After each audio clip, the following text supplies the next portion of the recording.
Et une partie des 350 tracteurs entrés dans Paris ce matin vont y passer la nuit. Les manifestants exigent des actes concrets et immédiats de la part du gouvernement. Pour répondre à cette colère, le Premier ministre Sébastien Lecornu a promis ce soir une loi d'urgence agricole. Elle sera présentée en mars. Sera-t-elle suffisante? Victor Topno, Capucine Diez et Clément Mouffetard.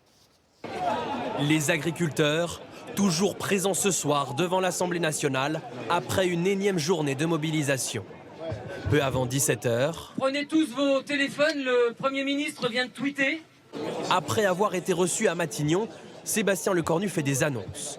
Il propose d'abord une loi d'urgence agricole qui sera examinée avant l'été au Parlement pour des mesures immédiates. Un assouplissement des règles sur les projets de gestion et de stockage de l'eau, ou encore une simplification des normes sur les nitrates par exemple. Des avancées jugées insuffisantes. On dit à Sébastien Lecornu, vous cochez 3 bonnes réponses sur 4. La majorité veulent rester. Je pense qu'on est plutôt parti pour rester là cette nuit. Ils ne peuvent plus rien décider parce que plus rien se passe en France. Tout se passe à Bruxelles ou à Strasbourg.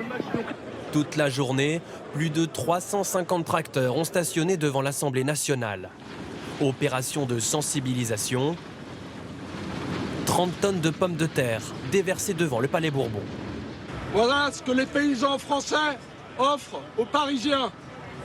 Ballet des leaders politiques venus cajoler les agriculteurs, de la présidente de l'Assemblée à Marion Maréchal, en passant par la ministre de l'Agriculture et les chefs de file des Républicains. Bonjour à tous.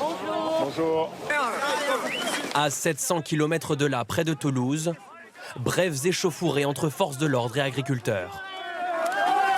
Ils ont accepté de lever leur barrage sur l'autoroute A64 après plus d'1 mois de blocage. Mais la détermination reste intacte. Oui, on va lever le pont, mais comme je l'ai dit, ils vont nous sortir par la porte, mais on va rentrer par la fenêtre.